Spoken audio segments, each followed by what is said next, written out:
One of the biggest hurdles we face when trying to improve our spoken English is pronunciation. It is tough to get those tricky sounds and intonation patterns just right. Fluency is another challenge.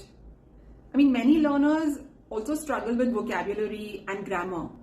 But even if you have good grasp at those concepts, speaking can still feel daunting. So even I have been in this situation, and it gets very frustrating at times that after trying so much, why I'm not getting that fluency.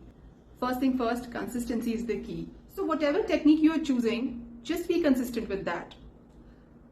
Having said this, today I'm going to share with you a technique called shadowing. Now, this is where you repeat after the speaker. So it is not just that you are plainly repeating the words, but it is also that you are mimicking the speaker when it comes to the way he or she is pronouncing, or the intonations are there, rhythm is there. That is where the magic lies. Here's an example of how shadow practicing looks like. What is the matter with you? Why are you being so judgmental? Why you have been so This judgmental? was the problem with you, right from the beginning. You're so judgmental. judgmental. So what are the benefits of this method? Your pronunciation will improve, your fluency will improve. But most importantly, your confidence of speaking in English will improve. And please show some patience. Overnight mein kuch nahi hota. You have to be patient, you have to be consistent. At least try this for say 21 days if you want to really see the changes happening. So let's begin. Now here on the screen, you will find sentences appearing. I'm going to read slowly. You can read along with me, you can pause or read by yourself, whatever works best for you. Another thing that I wanted to share with you is about the story. So I wanted to create something which is informative, which is motivating also. So I came up with this story. As we gradually read it, you will get more insight about how you can practice with the shadowing, and also the end message is very motivating. So stay with me. Let's begin. It was a week before the much awaited parent-teacher meeting at Lily's school. But this time her father won't be around to attend as he is traveling abroad for business. Well, this situation has put Lily's mother, Gina, under immense pressure. The reason why she's having sleepless nights is that she can understand English fluently, but speaking, and that too in front of teachers, makes her nervous. She has an option of skipping the meeting, but she's not the one who gives up easily without putting a fight. And it's also an important event for her daughter, so she ought to be present. The very next day, she calls her best friend Varsha for help. Varsha had always been fluent in English, and Gina trusted her to guide her through this. Over the phone, Varsha reassured her, "Don't worry, you've got this. We'll practice together.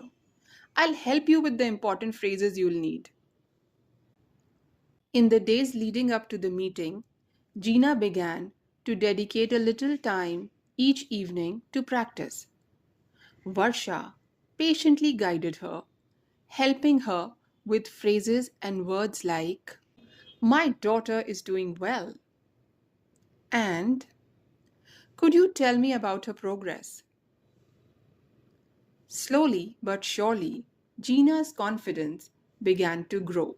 One afternoon, while browsing through YouTube for more practice material, Gina stumbled upon a shadow teaching video. The instructor was explaining how to converse confidently in English by mimicking the teacher's words. Gina decided to give it a try. She played the video, repeating each sentence after the instructor, trying to match the intonation and pronunciation. Each day, Gina grew more comfortable with the language. She practiced in front of the mirror, imagining herself sitting at the teacher's desk. My daughter is a quick learner, she would say aloud, adjusting her tone with each attempt. The words that once felt foreign now started to feel like a part of her.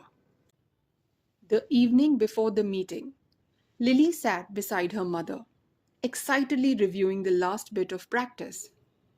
"You are going to do great, Mom," she said, giving her a big hug. Gina smiled, feeling a sense of accomplishment.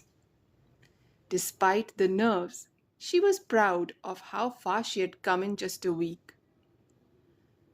The day of the meeting arrived. Gina wore her best dress, not only to look good, but to feel confident. As they entered the school, she could see how nervous Lily was, too. But Gina, who had once dreaded the idea of speaking English in front of others, felt ready. She had worked hard, and the hard work had paid off. As they sat across from Lily's teacher, Gina was a little hesitant at first, but the teacher's warm smile put her at ease. She greeted the teacher. "Hello, it's nice to meet you. I am Lily's mother." The words came out naturally, and the teacher nodded approvingly. Throughout the meeting, Gina engaged in the conversation, asking insightful questions and discussing Lily's progress. When the meeting ended, Lily beamed with pride. "You did amazing, Mom," she exclaimed. Gina couldn't help but smile, her heart full. It wasn't just about the words she had spoken. It was about overcoming her fears and embracing a challenge for her daughter.